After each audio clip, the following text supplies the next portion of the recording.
Be Blue, your choice. Presenta Blue Cross and Blue Shield Uruguay. Bueno, muy bien, Antonio, buenas noches. Buenas noches, ¿Cómo Aldo. estás? Esto que veíamos era solamente un avance, más adelante y más testimonios, algunas historias de vida realmente muy atractivas.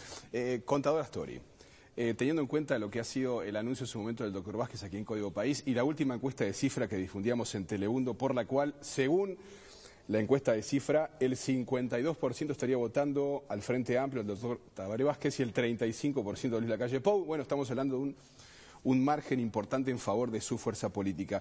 Teniendo en cuenta todo esto, bueno, usted sería el próximo ministro de Economía, ¿no? Una de las primeras preguntas que le planteamos es, ¿tiene resuelto cuál sería su equipo ante este escenario que se plantea? Bueno, no corresponde, si ustedes me permiten, que mencione nombres propios, concretos de personas, porque en primer lugar hay que cumplir con la segunda vuelta electoral y ganar la elección antes de referirnos a estos temas. Y en segundo lugar, por respeto a personas con las que ni siquiera todavía he hablado sobre el tema. Lo que sí puedo adelantar es que la base fundamental del equipo económico no va a tener muchas novedades respecto a los dos equipos que estuvieron trabajando en economía durante los dos gobiernos del Frente Amplio, que tienen una columna vertebral en común, que también va a ser en común con un eventual tercer gobierno del Frente Amplio, y que incluye profesionales excelentes que conozco, que han trabajado en el Ministerio de Economía, que han estado asesorando permanentemente a quien ocupó el cargo y que lo van a volver a hacer. Claro, estamos hablando de, obviamente está clara su respuesta y nuestros respetos por ella, ¿no? Pero hay figuras conocidas para los uruguayos, ¿no? Porque muchas veces el personal técnico pasa desapercibido, pero por ahí uno puede plantearse qué puede ocurrir con Fernando Lorenzo, con Álvaro García, con nombres que ya han estado en el entorno del equipo económico. Y que van a estar en el gobierno seguramente, tanto en la rama del Poder Ejecutivo como en el Poder Legislativo. Fernando acaba de ser electo diputado. Y es parte del gobierno, claro, ni que hablar, porque es parte de la bancada oficialista. El actual ministro Vergara, por ejemplo, ¿no? El actual ministro Vergara. En fin, lo que podemos es estar seguros de que ellos van a estar trabajando. No está todavía decidida la distribución concreta de responsabilidades que van a encarar. Uno se pregunta qué peso pueden tener la composición de las bancadas en el próximo equipo económico.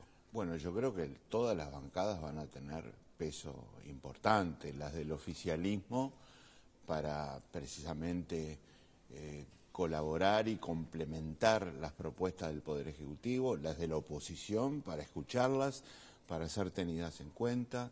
El candidato a la presidencia del Frente Amplio, doctor Tabaré Vázquez, ha sido muy claro al respecto. No obstante la consecución de mayorías parlamentarias, el Frente Amplio va a tenderle la mano a la sociedad y lo va a hacer en todos los espacios posibles de decisión, incluido el Parlamento, para buscar acuerdos. Claro. O sea, las bancadas van a tener... Yo le pregunto la composición interna del equipo económico, ¿no? Porque uno se puede imaginar, bueno, el Movimiento de Participación Popular ha tenido una representación muy fuerte en esta oportunidad. Por ahí aparecen nombres vinculados al equipo económico, integrándolos a su trabajo. Sí, sin ninguna duda. Pero yo creo que en lo fundamental no vamos a tener en un eventual próximo gobierno del Frente Amplio novedades importantes respecto a la conformación de la bancada parlamentaria con referencia a los dos gobiernos anteriores, porque el MPP ha sido mayoría nuevamente por tercera vez, es la minoría mayor, digamos así, pero con un gran peso parlamentario. Hemos ya tenido experiencias de gobierno con una integración de ese tipo y la verdad es que hemos trabajado muy bien, no obstante el hecho de que también ha habido discrepancias sobre algunos puntos, sobre algunos instrumentos que hemos dilucidado convenientemente, ¿verdad? Astori, ya que está hablando de las bancadas hacia la interna, pero hay una realidad innegable. El grupo de los 8, la 609, que es el MPP, el grupo de Sendic, la Vertiente, la Milún, la 5005, que conformaron ese grupo, obtuvo 9 senadores. En cambio, el Frente Libre Sereno obtuvo 3, sí, que perdió representatividad. ¿Qué evaluación hace? Usted hizo una columna autocrítica sobre el tema. Bueno, aquí hay 2 aspectos a considerar. Uno es el que acabamos de comentar. Disculpen, yo reiteraría la misma reflexión. No va a haber novedades respecto al pasado.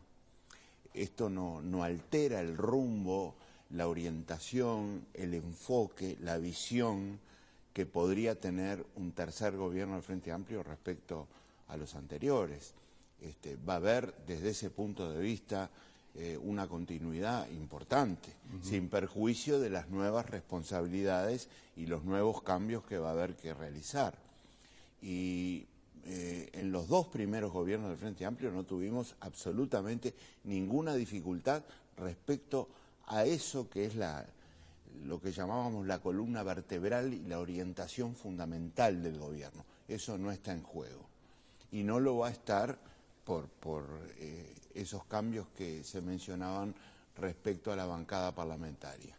En cuanto a la votación del Frente Libre Sereno, obviamente estuvo por debajo de nuestras expectativas, eso no lo podemos negar, y eso es lo que afirmé. Claro, porque ¿Sabe lo que llama la atención? Que usted ha sido quien ha estado conduciendo la economía desde el gobierno de Tabaré Vázquez, después en el gobierno de Mujica, y las encuestas, la gente dice, la situación económica es buena, gente que ha votado con el bolsillo, y sin embargo eso no se vio luego, no se vio en la urna. Claro. Sin embargo hay un rasgo... La política económica es lo mejor evaluado por la ciudadanía. Sí, hay un rasgo positivo, no obstante el hecho de que la votación del Frente Libre Sereno estuvo por debajo de lo esperado. Y es que el Frente Libre Sereno vuelve a constituir la segunda fuerza en la bancada parlamentaria del Frente Amplio, la segunda fuerza en votación, y al mismo tiempo supera otras opciones que se presentaron, además de esa votación muy buena que tuvo el Movimiento de Participación Popular. Y eso es importante, precisamente porque surgen nuevas opciones respecto de las cuales el Frente Libre Sereno vuelve a tener una votación que está por encima de ellas y nuevas opciones electorales que hay que tener en cuenta y respetar mucho, que van a empezar a hacer su experiencia. Estoy pensando, por ejemplo, en Compromiso Frente Amplista, encabezado por nuestro candidato a la vicepresidencia. Y eso es una realidad electoral que en el marco de una votación que en términos absolutos y totales se mantiene igual, modifica la composición interna. Y eso hay que evaluarlo también, claro. Y sobre todo tenerlo en cuenta, porque políticamente esas nuevas opciones van a ir jugando un papel. ¿Y qué papel debería cumplir el presidente Mujica, el hoy presidente Mujica en el próximo Parlamento? Teniendo en cuenta que él se ha autodefinido como una especie de surcidor y ha dicho que es más complejo a veces negociar para adentro del Frente Amplio que para afuera. Sí, y él sabe de lo que está hablando porque también lo hizo en el primer gobierno del Frente Amplio y nos ayudó. Recuerdo temas muy importantes como el procesamiento del endeudamiento terrible que tenía el país, no con el exterior, sino en el campo, interior, ¿no? y en particular con sectores importantes de la producción que afortunadamente pudimos resolver de la mejor manera posible. Hoy ya no se habla de eso en el Uruguay, y recuerdo que durante mucho tiempo fue un problema que no se le encontraba la solución. Y ahí jugaron papeles muy importantes el Ministerio de Economía, el Banco de la República y también el Parlamento y en particular el entonces senador Mujica. Por eso digo, sabe de lo que está hablando.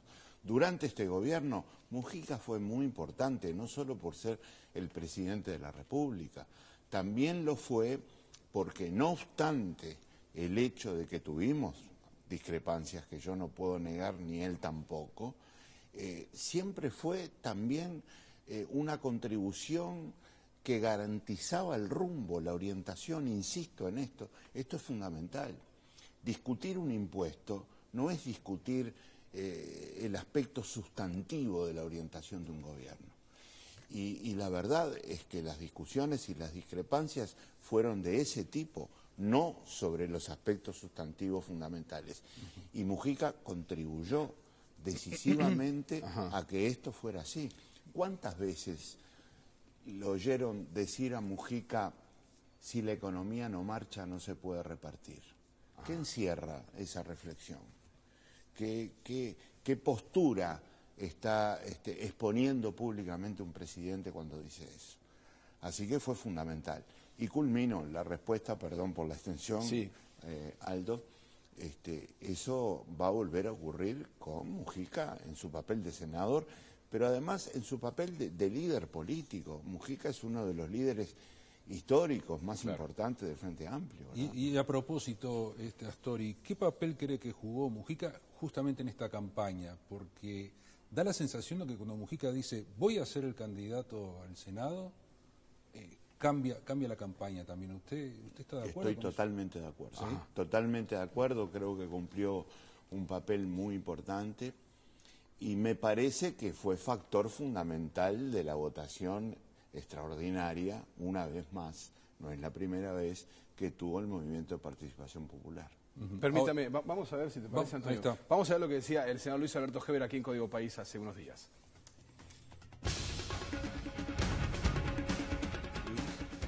Con su ímpetu, con la actitud positiva, se enfrentó a Vázquez, se enfrentó al Estado uruguayo que hizo propagandas en forma abusiva en la campaña electoral mostrando al gobierno, el gobierno que abusó, hasta bajaron a veces algunas propagandas, empresas públicas, se enfrentó al PIT-CNT que hizo propagandas contra Luis Lacalle y se enfrentó a Mujica, que violando la Constitución bajó a la arena política y que es, a mi juicio, uno de los que hace ganar al Frente Amplio en el último tramo.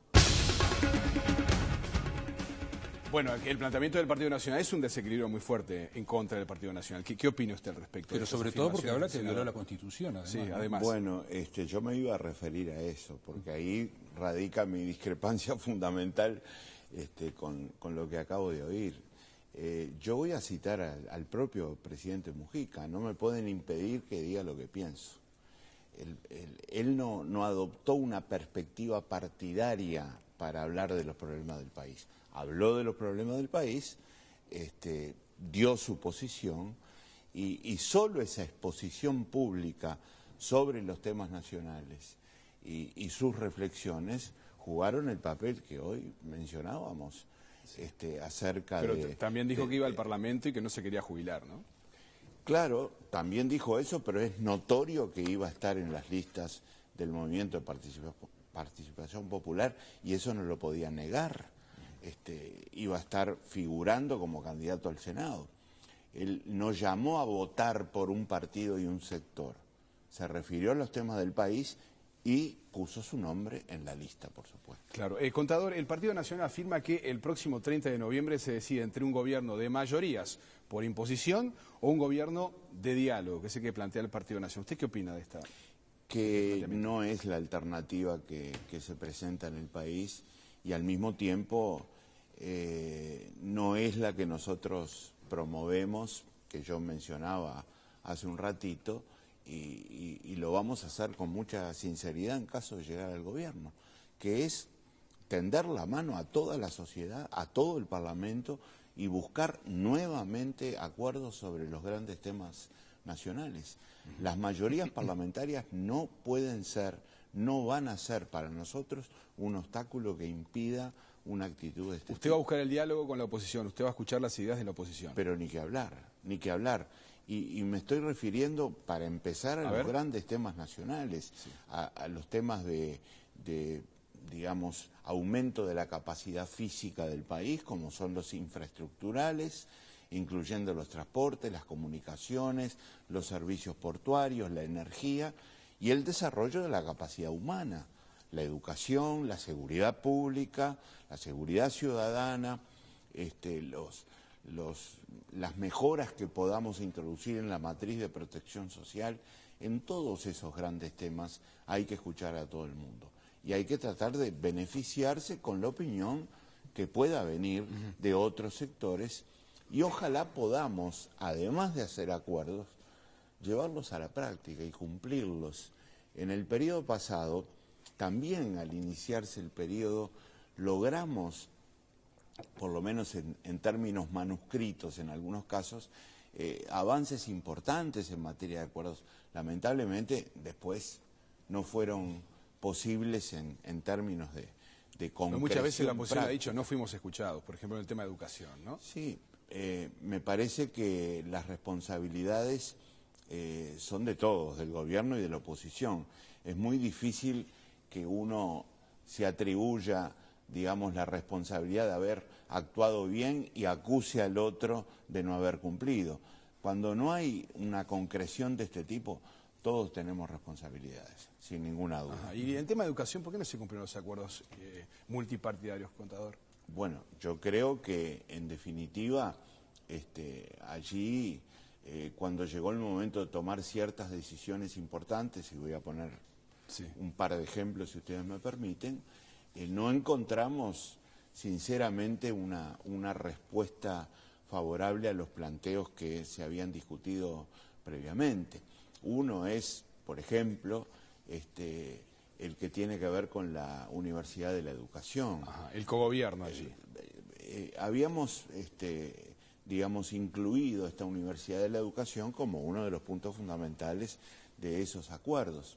Y todavía estamos con ese proyecto en el Parlamento, en la Asamblea General, sin acuerdo posible, con una posición de la Cámara de Diputados, otra del Senado, que hay que todavía dilucidar, y sin embargo la Universidad de la Educación había sido un punto de encuentro y de acuerdo como reflejando la necesidad de elevar la jerarquía de la formación docente, y no fue posible llevarlo a la práctica, a pesar de que cuando discutimos los conceptos fundamentales al principio de la legislatura parecía que estábamos de acuerdo.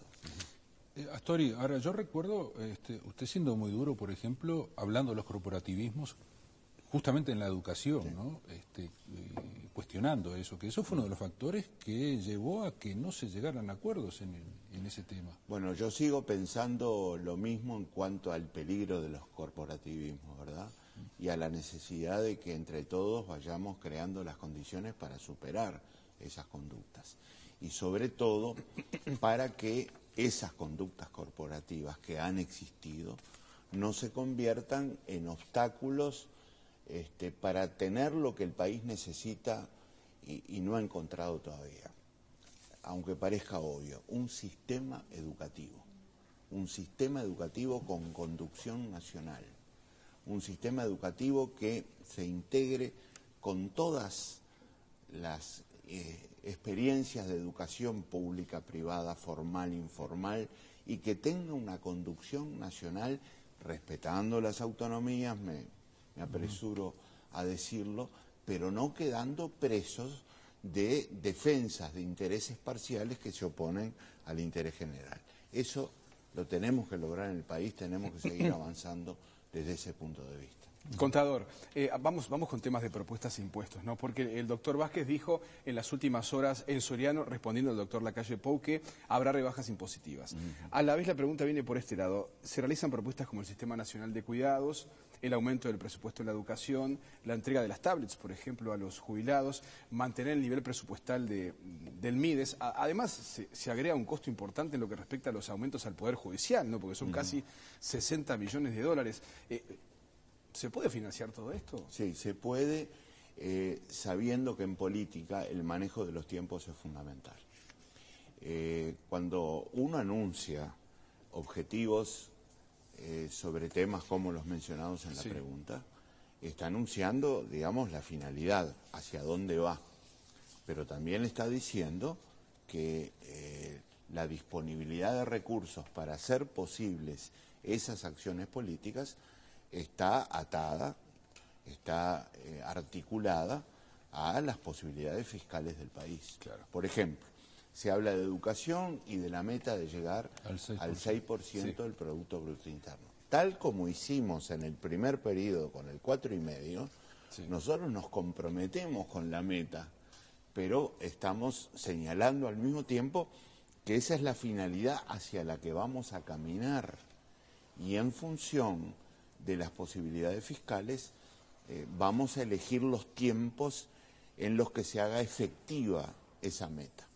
Ahora, nosotros confiamos en la sostenibilidad de la economía uruguaya en cuanto a crecimiento, a expansión y al funcionamiento de esos dos grandes motores que ha tenido la economía uruguaya hasta ahora, que son la inversión bruta interna, esto es la inversión pública, privada, nacional, del exterior, y las exportaciones, que han venido realmente teniendo un comportamiento excelente aún en estos tiempos de desaceleración. O sea, que estamos esperando que realmente la economía uruguaya genere crecimiento que nos permita avanzar. Claro, porque hacia usted ha esas visto que metas. desde la oposición se ha dicho, lo ha dicho el doctor Lacalle Pou, ¿no? De que a él le parece que acá vienen más impuestos, o sea, para poder financiar buena parte de las propuestas del Frente Amplio. Exactamente, no van a venir más impuestos, salvo aquella propuesta del doctor Vázquez, que se mantiene vigente y que no es un nuevo impuesto, sino que es la aplicación impuesto primario de un impuesto ya existente, no es un nuevo impuesto, que va a alcanzar a los productores agropecuarios que hasta ahora han estado exentos del mismo. Sí, por ahí se habla del problema de la población de más alto ingreso, a los sectores con ganancias extraordinarias o poderosos patrimonios. No está en nuestra agenda de cambios tributarios, que van a estar orientados, como lo hemos dicho tantas veces, hacia la mejora del sistema. El sistema tiene tres grandes objetivos que vamos a mantener. En primer lugar, el objetivo de equidad, que se pague impuestos en función de la capacidad contributiva de la población. En segundo lugar, eficiencia, que cada vez haya un menor número de impuestos. Pocos impuestos, el menor número posible, con potencia recaudatoria. Y el tercer objetivo es el estímulo de la inversión, que ha dado tanto resultado en este país. Las exoneraciones fiscales han sido un instrumento formidable de estímulo a la inversión nacional y del exterior. Entonces, es a la luz de esos objetivos que nosotros vamos a seguir mejorando el sistema, pero en beneficio del contribuyente, no en contra. ¿Se pueden revisar algunas exoneraciones fiscales, por ejemplo? Para mejorarlas. Sí. Para mejorarlas, como no, ya lo hemos hecho. Porque el país va cambiando, lo estamos cambiando con nuestras propias acciones, y por supuesto los criterios de manejo de las exoneraciones fiscales también tienen que cambiar. Permítanme poner un ejemplo. A ver, sí, por favor. Cuando arrancamos con el primer gobierno del Frente Amplio, ¿cuál era el problema del empleo, del trabajo? La insuficiencia de fuentes de trabajo. Por lo tanto, el crear oportunidades de empleo se transformaba en un objetivo prioritario. Luego que fuimos logrando el objetivo de aumentar la fuente de empleo, se empezó a ser importante la calidad del empleo. Entonces, hoy estamos premiando mucho más la calidad del empleo que la cantidad. Y es un cambio, ¿verdad? Cuando arrancamos, no era importante en aquel país de 2005, no había conciencia al respecto, premiar el tratamiento amigable con el ambiente. Hoy lo estamos premiando con nuevos criterios de apoyo a la inversión. Lo mismo en la innovación, el conocimiento científico, la descentralización. Esos criterios tienen que ir cambiando al compás de los cambios que se van generando en Uruguay.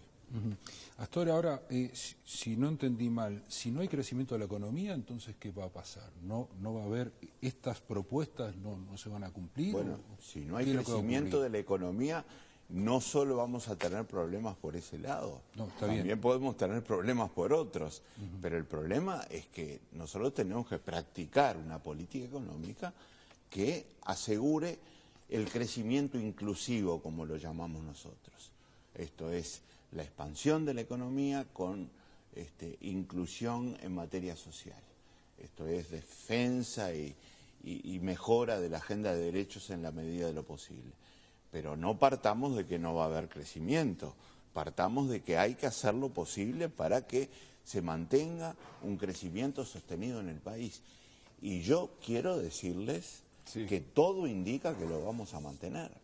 Déjenme mencionar que a la luz de las cifras que ya hemos manejado estadísticamente en Uruguay de estos meses de 2014, el crecimiento este año va a estar ubicado entre 3 y 4%, pero con un efecto de arrastre sobre el próximo año que también asegura crecimiento el próximo año.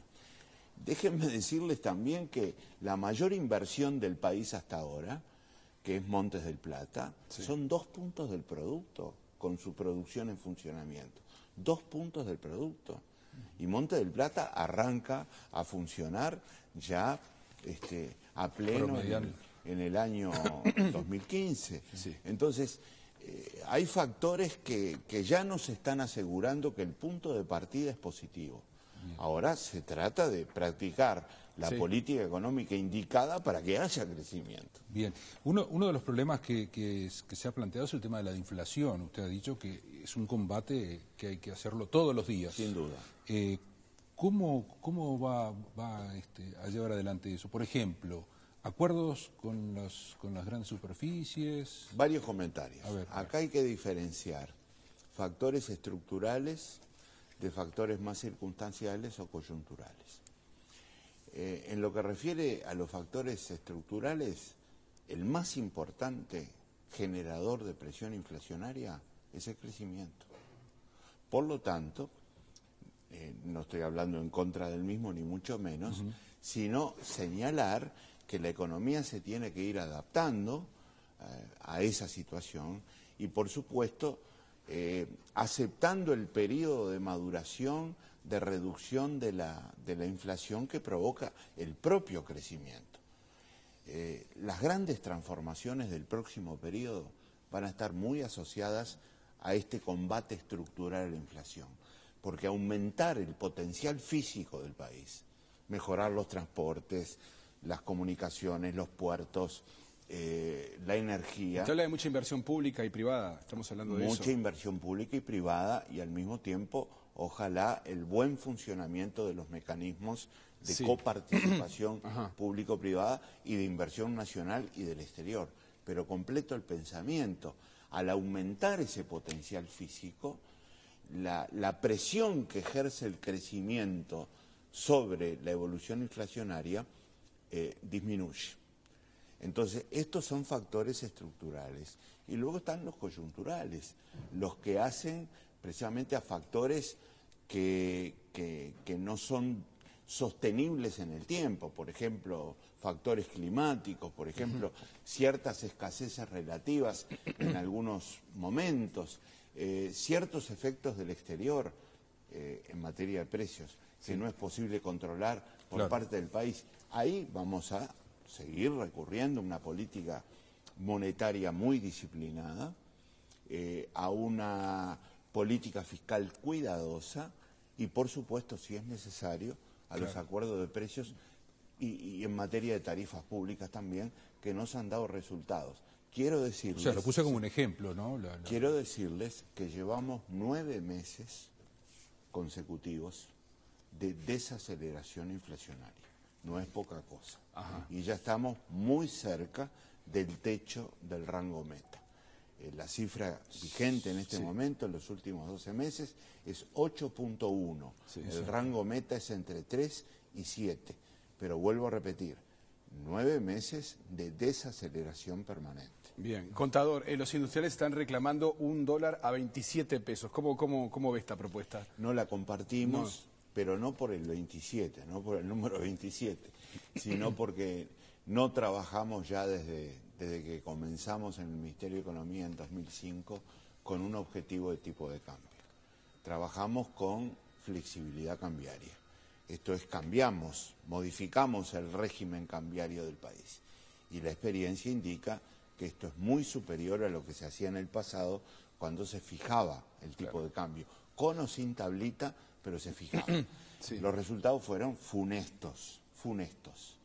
En cambio, con flexibilidad cambiaria, esto es, con una autoridad monetaria y un Ministerio de Economía que trabajan juntos en este tema, coordinando macroeconómicamente y siguiendo las tendencias internacionales, limitando las intervenciones, eliminar la volatilidad del tipo de cambio, esto es, la oscilación brusca, el resultado ha sido, en nuestra opinión, muy positivo. Sí. Vamos a seguir así, no le vamos a poner un número al tipo de cambio, no tenemos objetivo de tipo de cambio, tenemos sí objetivo de estabilidad. A ver si podemos, tenemos muchas preguntas para hacerle a nuestro invitado hoy, obviamente, ¿no? A ver si el tiempo nos ayuda. Desde la oposición se ha afirmado con contundencia que el déficit fiscal empieza a ser inmanejable. Esto lo ha dicho el propio Bordaberry, ha señalado esto.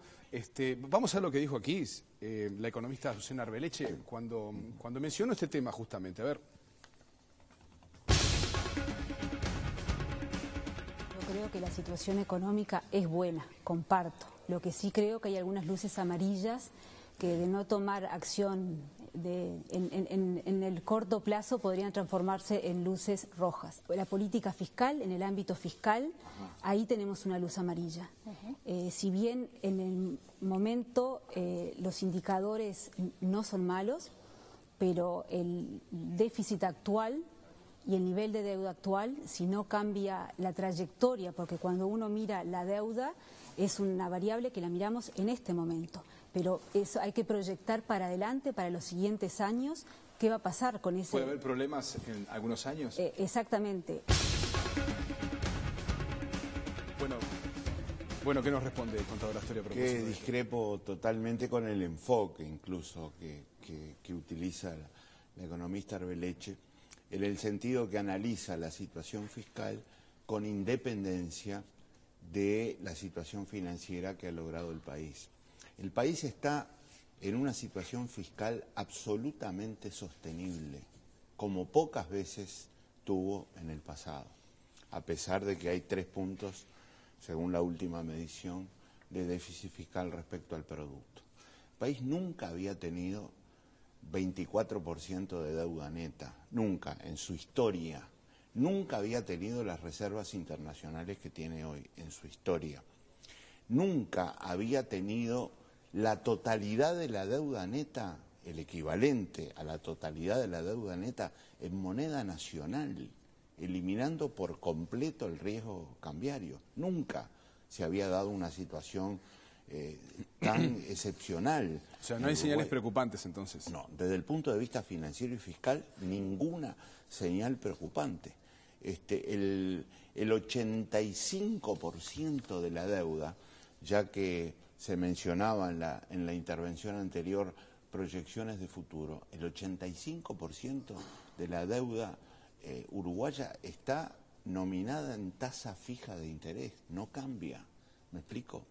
El 11% de la deuda pública del Uruguay es deuda a menos de un año de plazo. Quiere decir que casi el 90% de la deuda tiene una duración absolutamente cómoda y confortable para el país. Entonces, los 3 puntos de déficit no se pueden analizar independientemente de esta situación.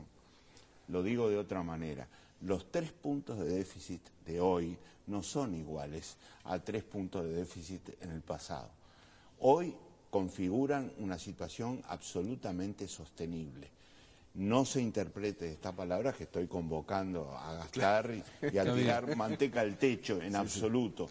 No lo haría nunca, jamás. Sería una irresponsabilidad. Estoy diciendo sí que tampoco hay que generar inquietudes donde no existen. Bien. Lo de las luces amarillas realmente me parece que generan un factor de desestabilización en materia de expectativas que no se condice con la realidad. Astori, política salarial, ¿va a continuar la misma política salarial del Frente Amplio que le ha ido bien con eso? La negociación tripartita. Negociación tripartita, indexación de salarios. Sin ninguna duda. Y los ¿salarios atados a la productividad? Los números nos están revelando, perdón por la interrupción, que la propia evolución del país, de los cambios que están habiendo, traen consigo resultados distintos en la negociación. Por ejemplo, la proporción de incrementos en términos relativos, promedios, ¿verdad? Sí, está claro. De los salarios ha venido declinando a medida que el país ha cambiado. Y por supuesto, aun cuando es difícil, una parte de esa declinación está explicada porque en la negociación salarial se están manejando criterios también diferentes a los que estaban vigentes cuando se reincorporó el sistema de la negociación tripartita. La negociación va cambiando de la misma manera que hoy yo explicaba que van cambiando los criterios de estímulo a la inversión. Y se puede ver en los resultados, ¿verdad? Hay una evolución descendente de los promedios de incrementos salariales en los últimos años.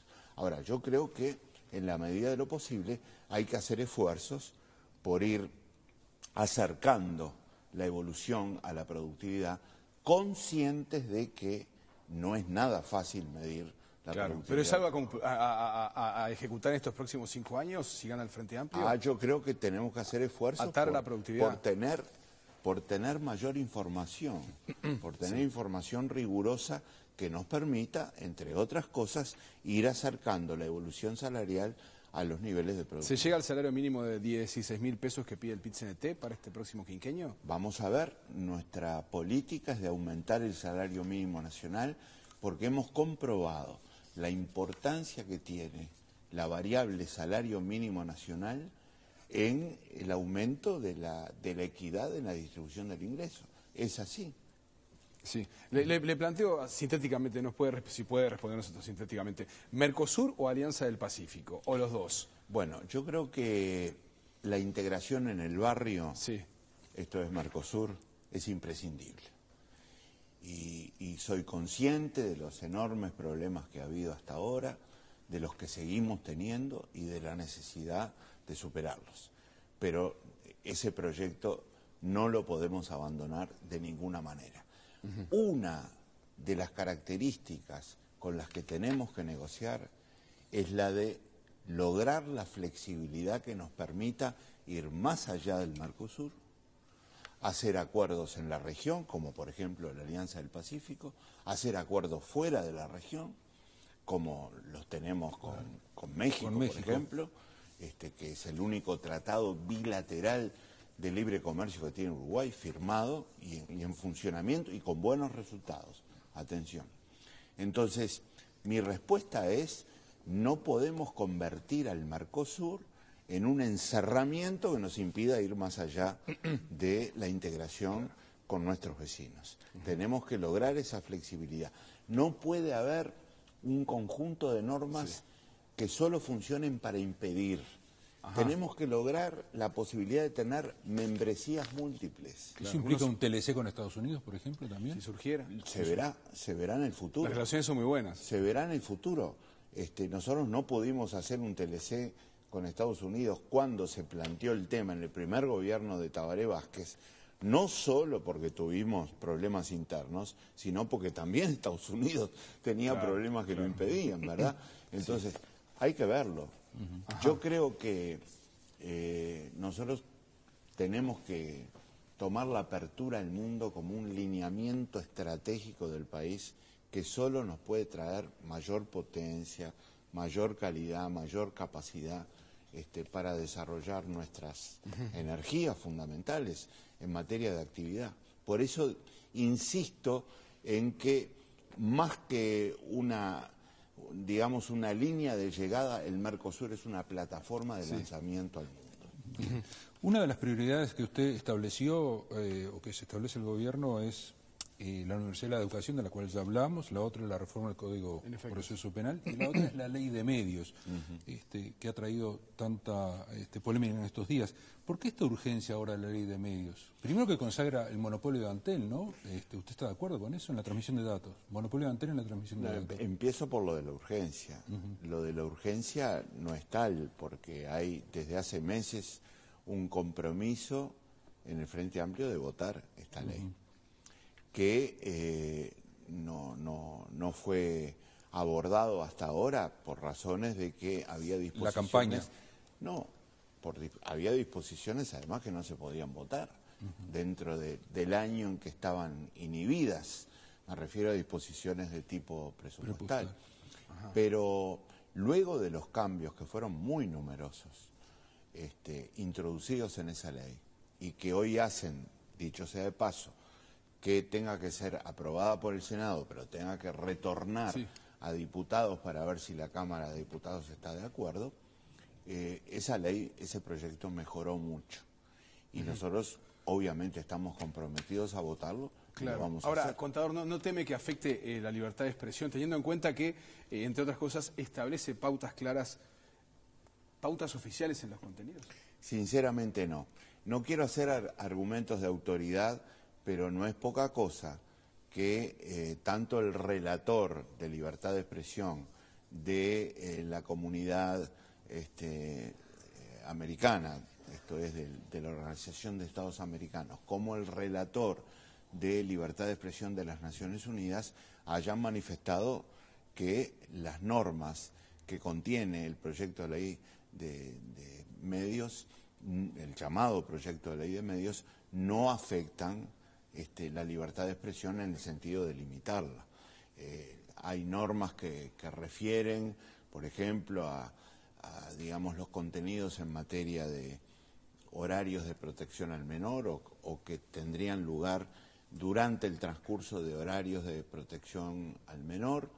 Hay normas que refieren también, desde este punto de vista, a publicidad infantil, pero son muy limitadas las disposiciones o las condiciones que están restringiendo o limitando, digamos, supuestamente la libertad de expresión. Por eso creo que se ha llegado a un equilibrio que es compatible con estos informes especializados que hemos mencionado, pero también con el contenido que tienen las leyes de medios en países avanzados donde han funcionado muy bien. Contador, se nos va el tiempo y Ogue está por allí. Por favor, a ver qué trae Ogue. Yo le pregunté por qué, porque la ley consagra el monopolio de Antel en la transmisión de datos. ¿En la transmisión de datos? Sí, en el primer artículo. Sí. ¿Usted está de acuerdo con eso? Yo creo que Antel ha jugado un papel muy importante desde este punto de vista y me parece que ha generado para el país progresos enormes en materia de tecnología de la información. Yo no innovaría desde ese punto de vista. O sea, ¿usted está de acuerdo que consagre explícitamente el monopolio de Antel? Porque fue un artículo que se introdujo en último momento también, ¿no? Es un artículo que le da a Antel las posibilidades de constituir una base fundamental para el desarrollo que realmente es una realidad de tecnología de la información en el país. Bueno, ahora es el momento de Ogue aquí en Código País. Ha llegado Ogue. A ver, ¿qué tenemos que hacer? Vamos a hablar de la mayoría, pero deportiva. Mejor dicho, del 50%, pero... Bueno. Y me hizo el escudo actual, el cuadradito. Él sabe bien de eso, él sabe bien. Porque él Lo hizo con gran placer. Lo hizo con gran Yo placer. integro ese 50%. ¿Sí? ¿Qué tenemos? A ver, Ogue, ¿qué pasó? Entró en el ángulo. Oh, bueno. Claro, ¿a quién muchas referencias. realmente, ¿no? ¿A quién no le hubiera gustado meter ese chanfle, no? Exacto. Ogue, muchas gracias. Muchas gracias. Muchas Bueno, gracias a ustedes. contador, señor vicepresidente, ha sido un placer tenerlo con nosotros otra vez aquí.